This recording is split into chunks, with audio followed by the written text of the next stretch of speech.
What's going on, YouTube? Here to preview Leagues Cup Group Stage Match Day 2, coming your way this Tuesday, Wednesday, and Thursday. And we just came off Match Day 1 this past weekend with the opening round of games, 15 games spread across those 3 days. And man, we didn't know what to expect truly between both of these leagues and the teams in them in terms of what types of lineups they would be fielding, how seriously, especially some of these Liga MX sides would take it. And it was a mixed bag of results, but the main point being that these MX sides so far, for one reason or another, have not performed well again. And to start this first match day, MLS sides, when they went up against MX sides, it was 7-1 in favor of MLS. If you want to discredit the Pens, it was 5-1 for MLS in regulation time. 2 of those games were draws, and in this system, it goes to Pens right away. So in both cases where it did, the MLS side got the extra point and won in the shootout. So 7-1 for MLS. The only win for MX being Atlas on the road at the Dynamo. And just to go over the rest of those cross league matchups, we had Pumas as the first matchup at Austin. And once again, it was a so-and-so lineup out of Pumas. Definitely not their first choice lineup. They made subs late because they were down and they really went for it, but they went down 1-0. Austin got a red card from their new signing, Bukhari, an attacker. And to their credit, they still scored 2 goals a man down. They went up 2-0 and then 3-1 in the second half. And then Pumas really sent it late. They got a very late penalty from their best player, Cesar Huerta, who drew it. And he didn't even get to take it, which honestly is ridiculous in my opinion. But the penalty was saved by Austin's backup keeper. Their main keeper, Stuver, was rested, and he's been one of the best keepers in MLS all season. But the backup came up huge. Austin holds on for the win in regulation. And then LAFC, 3-0 business as usual at home for LAFC against Club Tijuana. Tijuana's coach Osorio headbutted the ref early on in the game, got sent off, almost refused to come off for a while there. It's just crazy scenes, but simple as you like for LAFC. And then Miami, no Messi, no problem. They beat up on Puebla, one of the other worst teams in MX, and they get it done with a banger from Rojas and then Luis Suarez late to secure the 3 points. And then New England with scrapes by, even missing so many players just due to injury in New England, but they scraped by Mazatlan 1-0.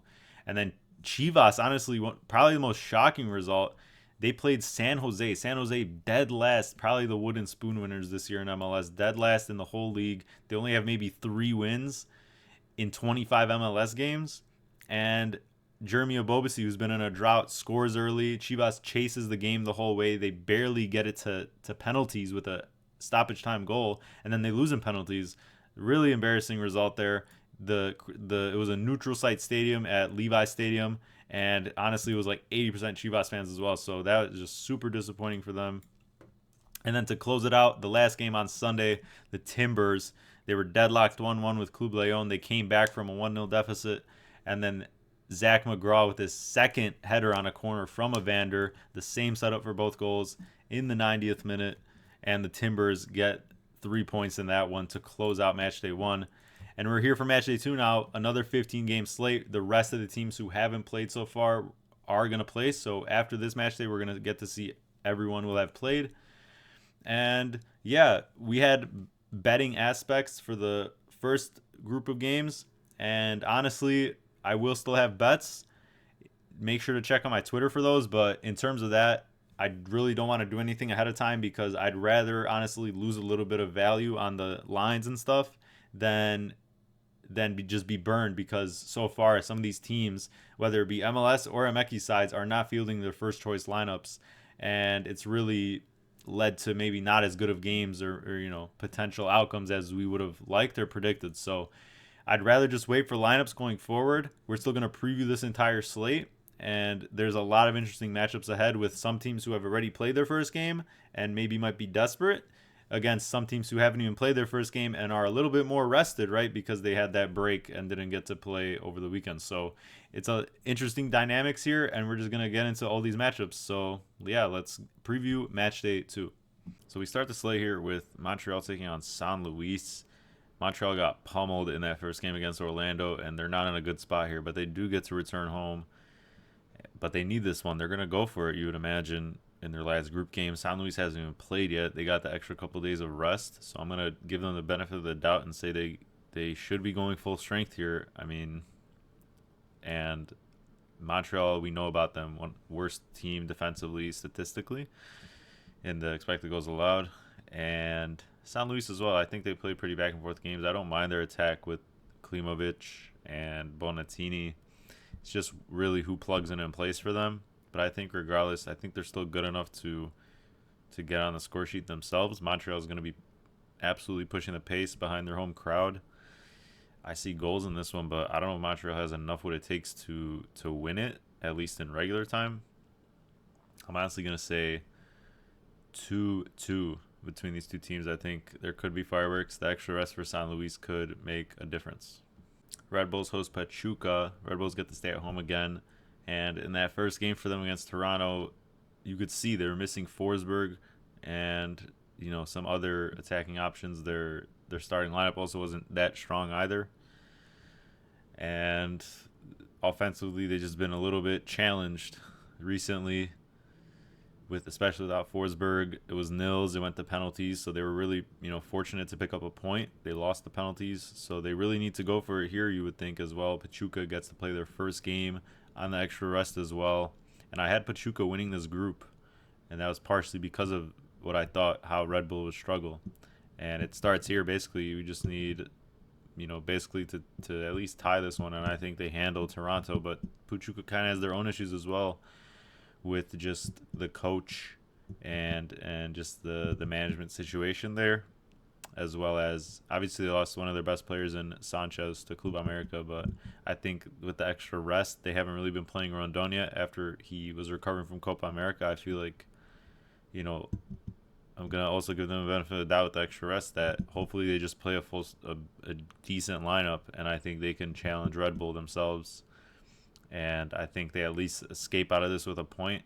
I still don't see Red Bulls really producing much unless it's, you know, something brilliant out of Lewis Morgan. But I'm going to go with another 1-1 draw, and then, sorry, not another 1-1, but a 1-1 draw, and someone wins in pens. Minnesota hosting Necaxa. Minnesota lost on a late couple of goals to the Sounders, so once again they have to push the pace here if they want to advance out of this group.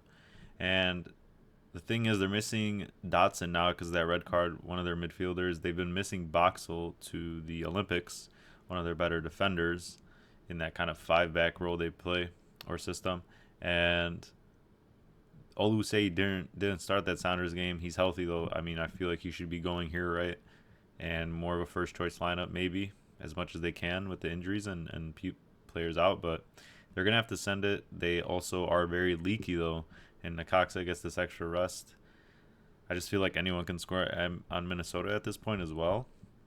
And, you know, as long as they bring that intensity, there should be open chances in this game. I still think Minnesota has enough quality to beat this Necaxa side. I don't see them really being a threat in general in terms of a result, but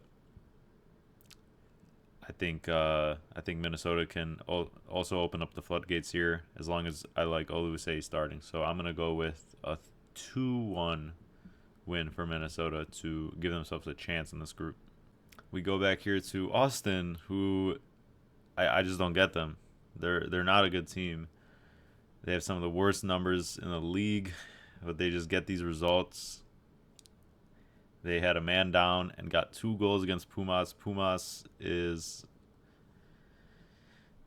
their own head case. Didn't feel their best XI, of course. And then they bring on a bunch of players late, such as Cesar Huerta, Funes Mori, Martinez. Martinez gets the goal, and then he misses the penalty that Cesar Huerta drew.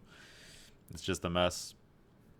But we're back here. Monterrey now, who even if they rotate here, they're one of the most spent or richest teams in Mexico with, you know, the biggest payroll, and they have the squad depth even if they don't rotate. But they've had the extra few days of rest, like 10 days almost, and, you know, if you don't go full strength here, I just don't get it, because a win here basically advances you out of the group.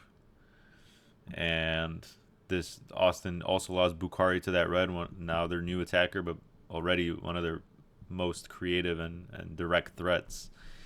So it's just hard. I'm tired of this Austin team. I think Monterrey, please just dispatch of them. I'm gonna go with Monterrey here. I mean, should be straightforward, but you never know. Somehow this Austin team is just keeping their way in these games, but I don't think that happens here. Again, I'm gonna go with a 3-0 win for Monterrey. LAFC with an easy 3 points against Tijuana. Denny Buanga showing his class once again. It's just too simple for him, especially at home. And now they're home again against the Whitecaps, who have really owned the past couple year and a half, especially in the playoffs. They won both of the games in that best-of-3 format, and the Whitecaps have been improving recently, but Ryan Gauld is actually injured. I think it's a knee injury or something, so he's definitely out for the tournament and for some time, and that's basically their most creative option, especially with setting up plays for players such as White. They still have Pico and so, but this team is just generally an average team through and through, besides Gauld, and they're definitely not as dangerous on the road. LAFC really went with a full strength against Tijuana, and it seems they're caring about this tournament as well, which is a good sign. So I think they should have no problems once again just getting another result. Bogusz didn't even start, so you feel like he would rotate, and that's more of their first choice lineup as well. So their defense has been strong. I think LAFC does more of the same here. Hard to go against them. I'm going to say 2-0, and Whitecaps and Tijuana set up that second place decider. We got Charlotte hosting Cruz Azul after a very controversial or headline type of game between the Union and Charlotte. Union won 1-0 at home. Now Charlotte has to go for this one, but they are at home. Both these teams very strong defensively, especially Charlotte at home. We know they're known for their clean sheets, and Cruz Azul have been one of the best defensive teams since Anselmi took over, and they're stacked in attack as well. The Giacomakis, they have that extra rest. I think they go for it here as well, and this could be also a grudge match, but I think if Cruz Azul gets ahead, it could get ugly, because Charlotte, as good as they are defensively, especially at home, they obviously have struggled. They couldn't even score against the Union, who they beat 2-0 in MLS play earlier this year. And Dean Smith kind of just plugging in options. He gave Świderski the 9, which he's really not a true 9. And he didn't start that Union game, so I feel like he would start here. They're missing Abada for this one, who's still in the Olympics. I think his last game is today, but he's not going to come in for this one. He'd be back probably for maybe the next game, or if they were to qualify. But anyways, Charlotte also has some turmoil around them, like I said, with the headlines, because Dean Smith was complaining about the state of the pitch at the Union game and just really going at his team for the lack of intensity they brought. So maybe that'll light a fire under them, but I still see Cruz Azul, especially with the rest and full strength, I still think they really just show a different level here, especially with their defensive, how solid they are. So I'm going to go for a 2-0 result for Cruz Azul. So what's funny about this game is that the DC United pitch was ruled to be so bad that they moved this game to Subaru Park where the Union play, and we just talked about the Union having a quote-unquote terrible pitch like Dean Smith was talking about. So that I don't know. And so now DC doesn't get a home game. They have basically a neutral site game with Santos, but they are first in the group here. They won the penalty shootout in that banger game against Atlanta. And Santos is just really, really poor. Their best player, Preciado, has been suspended for doping. Basically, their only threat in attack. They really struggle to just score in most games. DC, obviously leaky, but they're coming off, a really good, at least, attacking performance. Benteke and Stroud got on the board in that one. They obviously went on pens, like I said. And they're in the driver's seat here. I think they should, regardless of the site, I think they still have enough attacking presence to make up for anything that Santos will maybe potentially make difficult for them on the other side. So I'm going to go for a DC win. Squeak by, though. I'm going to go for a 2-1 win, and DC wins this group. And Santos and Atlanta then have to play that last game to determine who else advances. Dallas gets to host Juarez. And Dallas, I mean, they were in the driver's seat in that St. Louis match. And then Peter Musa, one of the most cool, calm, and collected finishers in the entire league, skies a penalty. And then St. Louis took control from 1-1. And both their German signings came through, both of them scoring. And then I think they got their own penalty to win it. So Dallas needs to go for it here. The good thing is that they've really been a home side this season. 5 wins in the last 6 home games. Obviously, still some players missing the whole season. Ferreira probably not back as well. Musa has just been playing time and time again. He really doesn't get rested too much, so his confidence might be a little lower here. But Juarez, on the other hand, they have 15 goals total between both sides in their opening 4 MX games this season, and they've scored 6 in those 4 themselves. So goals on both sides for them. I think this should be another open game, especially with Dallas needing to push the pace as well. I just see generally, like I said, more goals in this round 2 with some of these teams needing to get results and being more desperate. So that should open up chances. And with the way Juarez has been looking, I think Dallas can definitely pull out a result here. I don't think it'll be easy because Dallas's defense has been pretty poor as well. But I think their home form just gives them a little bit of an edge. I'm going to go for a 2-1 win for Dallas as well. Nashville hosting Mazatlan in this one to continue Saturday's slate. And Mazatlan in some desperation mode. They didn't really go full strength from what I saw against New England, and then they lose 1-0. Couldn't even get it to pens. And if you can't score against New England, it's going to be rough. But maybe they rotate here a little bit more towards full strength, or at least in the attacking options.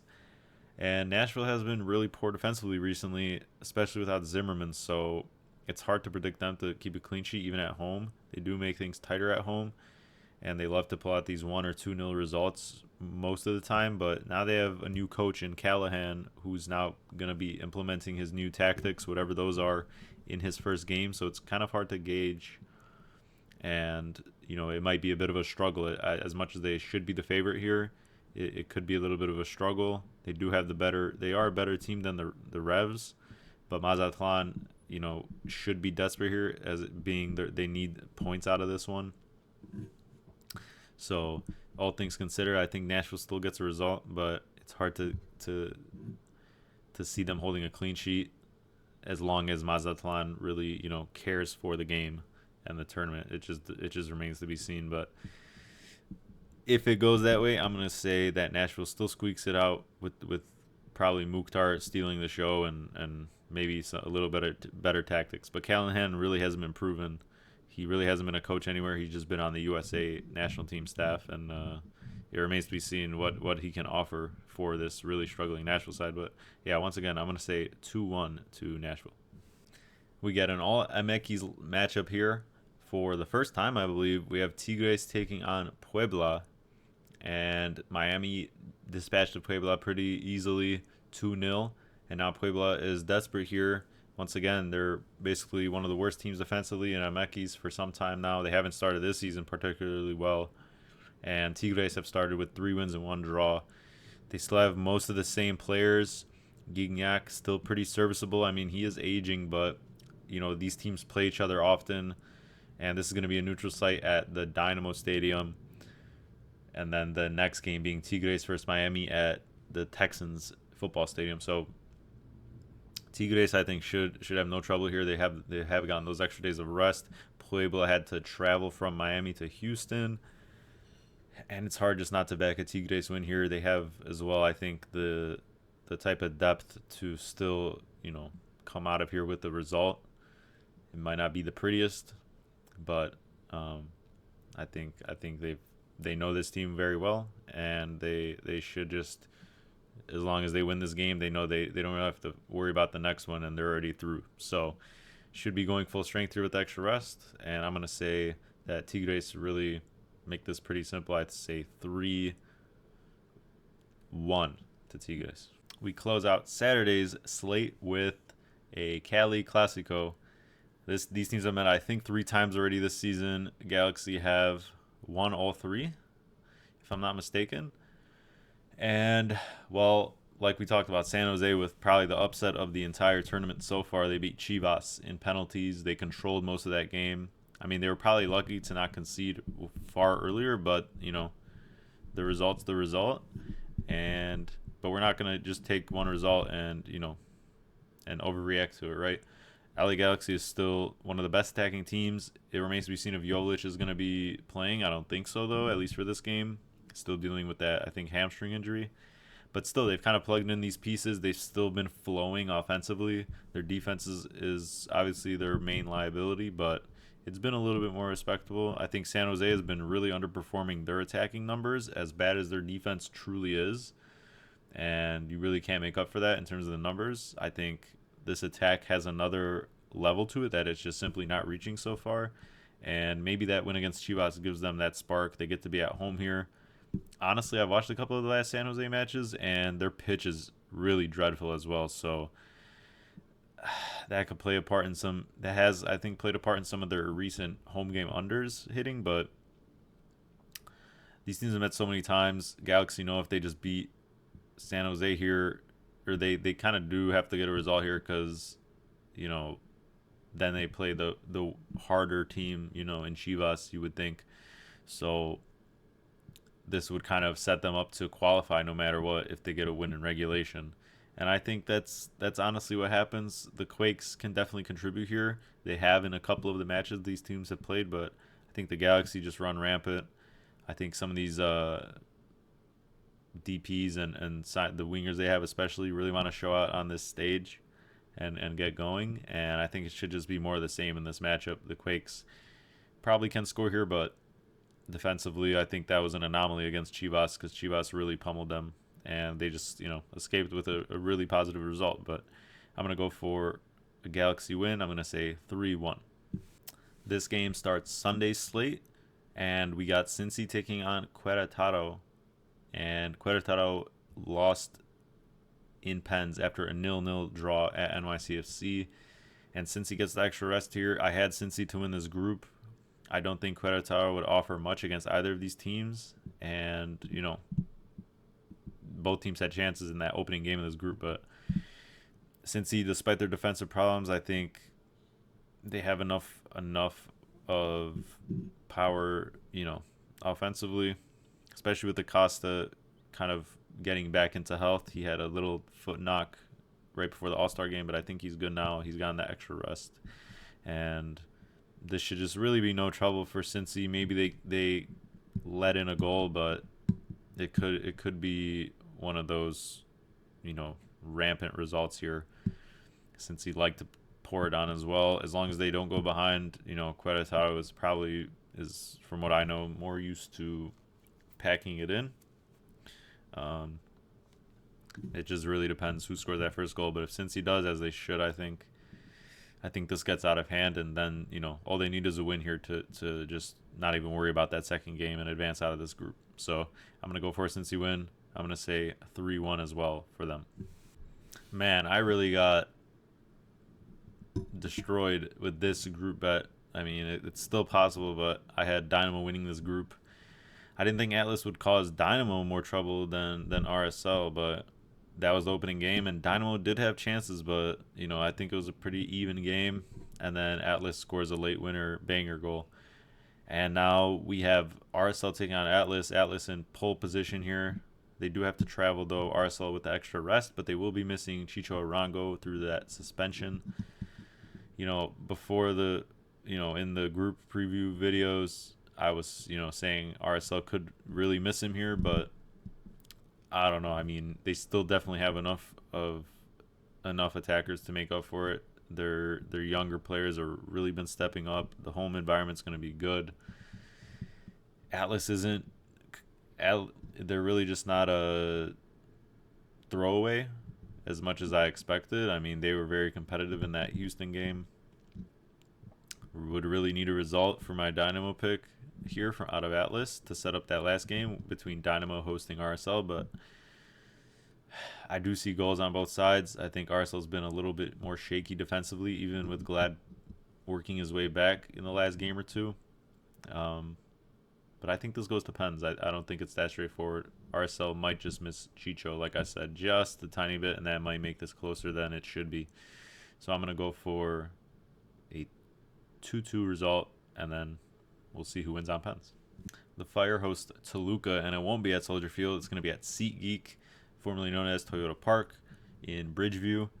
And, it's hard to gauge what this turnout is going to be like. I think, honestly, it might be more Toluca-sided. They have a decent amount of fans. They are a very high-powered attack, and they get this extra rest. They just brought in actually also Paulinho from Sporting CP in Portugal, who just won that league this past season. He's been a great attacking midfielder, just only adding to their talented front 4 or 5. And it's hard to expect the Fire to get anything out of this. They already gave away a 1-0 lead in their first group match to Kansas City, and to be fair, it wasn't a strong lineup at all. It seems like they're also just treating this as a throwaway tournament. Hugo Kuipers, who came from the Belgian league, it seems like he's just being rested for these 2 games since he had that long season and then came here right away and has just been playing ever since. It feels like he's just getting some rest. So the Fire brought out Kutsias and Tom Barlow as the front 2, with also Chris Brady getting rest. So it just doesn't seem like they're taking this seriously as well, trying to just squeak out results maybe and just get some other people playing time. And if Toluca, as they probably should, just go full strength here and just get over it with this game and then just be qualified, I just don't see the Fire getting a result. I think this could be a blowout as well, but I'm going to keep it a little bit more respectable. I'm going to say Toluca, gets this done actually. I don't know. It's hard to gauge because the Fire, it doesn't seem like they're carrying with their lineup, but they do need to technically go for it. So, both things can be true. The players on the field will be, trying, of course, but from a coaching and lineup standpoint, this doesn't seem serious. So, I think as long as Toluca gets the lead, it could become ugly, and I'm gonna go for a 3-1 result for Toluca. We close out match day 2 with the Timbers hosting the Rapids. The Timbers with that late win against Leon at home, and then they get to stay here. Meanwhile, the Rapids got some extra rest, but they're without their Cam Mihailovic. And still, though, they've looked good in those couple games in MLS play without him recently scoring. But they're on the road here. The previous game here was 4-1 for the Timbers. I think that was the opening week or a couple weeks of this MLS season. But these teams have changed, right? And the Timbers, obviously, just as explosive, though, in attack. They give up goals. Both teams to score hit almost every game in Timbers home games. I don't see a world where one of these teams doesn't score. It's just really about who goes out on the front foot. And I think the Timbers are definitely a little bit more comfortable in a comfortable spot. The Rapids will still have that Leon game, and they'll host that game after this. So I think it could be an open game. There's not a lot to, that these teams can really to be scared of, that they'll like drop out or something with a bad result here. And I think that just leads to maybe an open game, but maybe, I think the Rapids will be a little bit more full strength than the Timbers, with the Timbers already have played. So this one kind of seems like pens as well to me. It's pretty evenly matched. The Timbers do have that home advantage, and they've really been cooking there, but if they rotate, it could mean a draw. And I'm going to go for 2-2 as well. And I lean the Rapids in penalties, but yeah, I think it goes to penalties 2-2, and then sets up a interesting last group game. Thanks for tuning in again, everyone. I apologize for the later upload this time with the games beginning today, but look out for Matchday 3 preview. The break between Matchday 2 and 3 is going to be on Friday, and then Matchday 3 begins from Saturday, Sunday, and then Monday, and then maybe one game Tuesday, I think, depending on the scheduling. But I'll have that out more ahead of time that time. And yeah, another 15 games here for Matchday 2. And look out on now my TikTok as well at Digest MLS, and then Twitter as well, MLS Digest. TikTok, I post kind of updates for every match day with results and everything kind of in an easily formatted, packaged way. And then on Twitter as well, like I talked about with the betting aspects, I'm going to have some plays on there, but I want to wait for the lineups once again. So make sure to look out for both. Make sure to follow both.